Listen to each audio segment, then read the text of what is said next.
নিশি রাতের ডাক। এক গ্রামে প্রতিদিন রাত 12টার পর কেউ একজন ডাক দেয়, রূপা, রূপা। যাকে ডাকা হয় সে আর কোনোদিন ফিরে আসে না। রূপা এক সাহসী মেয়ে। সেই ডাকের পেছনের রহস্য জানতে নামে যাত্রায়। কিন্তু শেষমেশ কে কাকে ডাকছিল? এক ভয়ঙ্কর নিশির গল্প, যেখানে একটি ডাক একবার শুনলেই আর ফিরে আসা যায় না। নিশির ডাক। চোখ বন্ধ রাখুন, ভয় আসছে ধীরে ধীরে। স্বপ্ন.সত্যি চ্যানেলে আপনাকে স্বাগতম। আপনি শুনছেন স্বপ্ন.সত্যি। এটা আমাদের গল্পের ঘর। এখানে স্বপ্ন সত্যি হয়, আমি শুধু গল্প শোনাই। এই স্বপ্নের পথে আপনি একা নন, আপনার সঙ্গে আছি আমি অসীমা। আপনি যদি এই চ্যানেলে নতুন হন, তাহলে আমাদের স্বপ্নের যাত্রায় সঙ্গী হন। স্বপ্ন.সত্যি চ্যানেলটা সাবস্ক্রাইব করুন। আর আপনি যদি আগে থেকে চ্যানেলটাকে সাবস্ক্রাইব করে পাশে আছেন, তাহলে অসংখ্য ধন্যবাদ।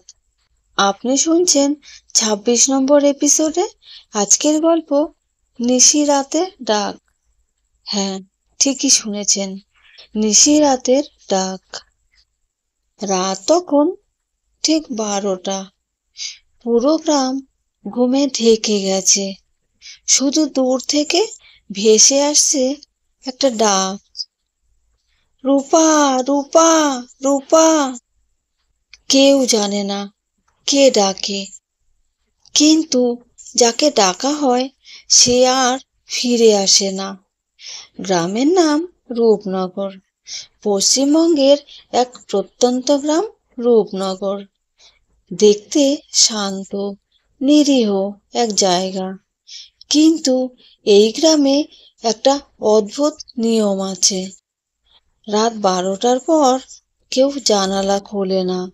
রূপা 22 বছর বয়সী একটি মেয়ে। সদ্যই বাবার মৃত্যুর পর শহর থেকে গ্রামে ফিরেছে, তার মা অনিতার সঙ্গে। রূপার বাবা ছিলেন এই গ্রামের ছেলে, কিন্তু শহরে থেকে ডাক্তারি করতেন। রূপা কখনো এই গ্রামে থাকেনি, তাই যখন মায়ের সঙ্গে রূপনগরে আসে, সব সময় যেন নতুন, অজানা আর ভয়ঙ্কর লাগে তার কাছে। প্রথম রাতের সেই ডাক। রূপা প্রথম রাতে কিছু অদ্ভুত টের পায়। ঘুমের মধ্যে সে শুনতে পায় একটা কণ্ঠস্বর, যেন অনেক দূর থেকে ডাকছে, রূপা, রূপা। সে চমকে উঠে দেখে জানালা খোলা, কিন্তু মা তো বলেছিলেন রাতের পর জানালা খোলা যাবে না। মা কিছু বলে না, শুধু চোখে ভয়। যা শুনেছ তা কানে নিও না, মা শুধু এটুকু বলে। রূপা জানতে পারে এই গ্রামে অনেক বছর ধরে এই নিশির ডাক চলে আসছে। ডাকটা যে দেয় তার মুখ কেউ কোনোদিন দেখেনি, কিন্তু গ্রামের বয়স্ক লোকেরা জানে এটা নিশির ডাক। গ্রামের এক বৃদ্ধা, রেনু ঠাকুমা, বলে যার নামে ডাক পড়ে সে একদিন না একদিন চলেই যায়, কেউ ঠেকাতে পারে না। রেনু ঠাকুমা জানায় রূপার পিসিমা রুবিও নাকি সেই নিশির ডাকে এক রাতে হারিয়ে গিয়েছিল 21 বছর আগে। রূপা একদিন ঘরে পুরনো কাঠের সিন্দুক খুঁজতে গিয়ে পায় কিছু চিঠি। সেই চিঠিগুলো রুবির লেখা, ঠিক মৃত্যুর কিছুদিন আগে। চিঠিতে লেখা, একটা মেয়ে আমাকে প্রতিদিন রাতে ডাকে জানালা দিয়ে, কিন্তু আমি ভয় পাই না। তার চোখ দুটো এমন গভীর, যেন আমিই ডুবে যাচ্ছি। আমি একদিন চলে যাব, কিন্তু তারা বুঝবে না আমার ইচ্ছেতেই আমি গেছি। রূপার গা শিউরে ওঠে। সে ঠিক করে চিঠির সূত্র ধরে সে জানবেই কে এই নিশির ডাক দেয়।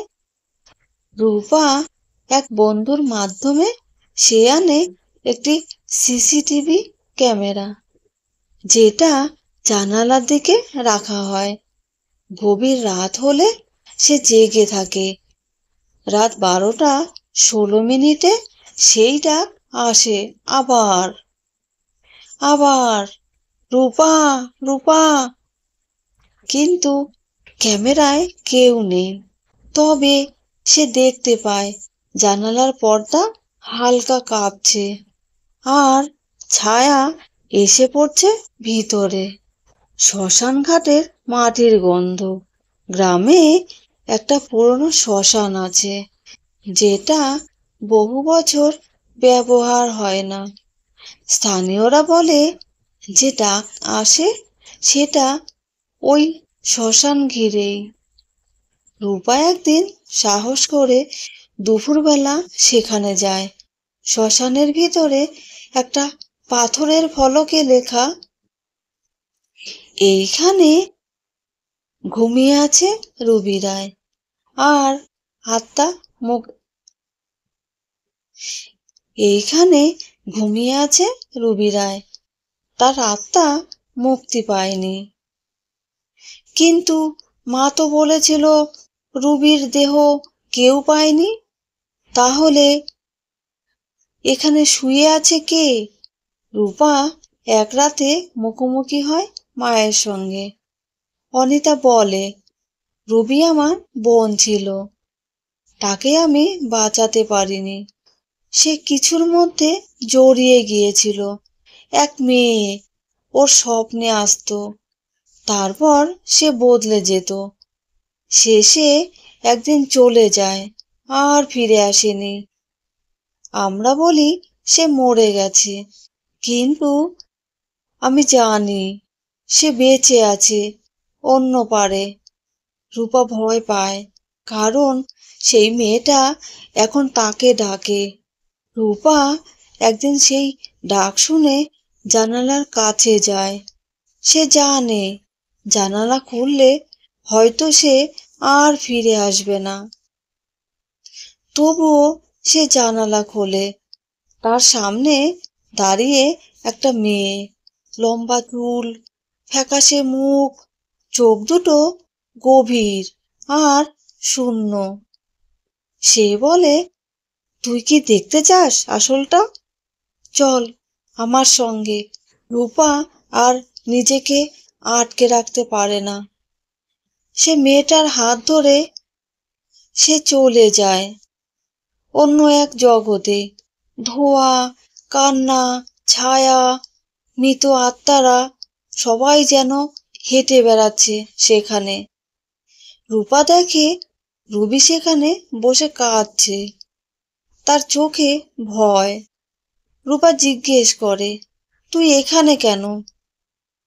রুবি বলে, আমি ফিরে যেতে চাই। আমি ভুল করেছিলাম।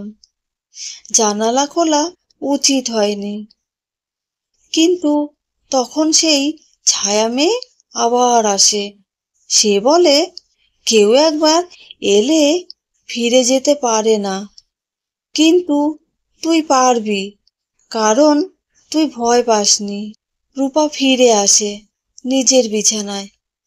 ঘাম দিচ্ছে, নিঃশ্বাস কাঁপছে।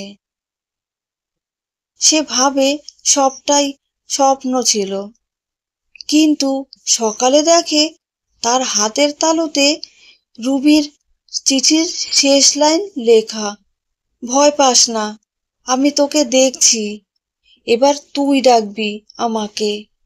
রূপা এখনো বেঁচে আছে, তবে রাতে জানালার পাশে বসে সে চুপচাপ কিছুকে দেখে আর মাঝে মাঝে সে ডাকে, রুবি, রুবি, রুবি। গ্রামের মানুষ বলে নিশির ডাক আবার ফিরে এসেছে, কিন্তু এবার ডাকটা রূপার কণ্ঠে। আচ্ছা, আপনি হলে কি সেই ডাক শুনে জানালা খুলতেন? রূপা কি সত্যিই স্বপ্ন দেখেছিল, নাকি অন্য জগতে গিয়েছিল? আপনার মতে নিশির ডাকটা আসলে কি ছিল? ভৌতিক আত্মা, নাকি মানসিক বিভ্রম? রুবির আত্মা যদি রূপাকে ছাড়িয়ে দিয়েছে, তবে এখন রূপা কেন নিশির ডাক দিচ্ছে? আপনার এলাকায় এমন কোনো রহস্যময় গল্প কি শুনেছেন, যেখানে রাতে কাউকে ডাকা হতো? কমেন্টে উত্তর জানাতে ভুলবেন না। তো এই ছিল আজকের গল্প। এই গল্পটা যদি আপনার মনে লেগে থাকে, তাহলে একটা লাইক দিন আর কমেন্টে জানান কেমন লাগলো। আর হ্যাঁ, স্বপ্নটা সত্যি চ্যানেলটা সাবস্ক্রাইব করতে ভুলবেন না। এটা আমাদের গল্পের ঘর। আমি অসীমা ফিরে আসব নতুন একটি গল্প নিয়ে, নতুন একটি এপিসোডে। ততক্ষণ চোখ বন্ধ রাখুন, কারণ এখানে স্বপ্ন সত্যি হয়। আমি শুধু গল্প শোনাই। আর একটা কথা, আপনি ও আপনার পরিবারের সবাই ভালো থাকবেন, সুস্থ থাকবেন। শুভরাত্রি।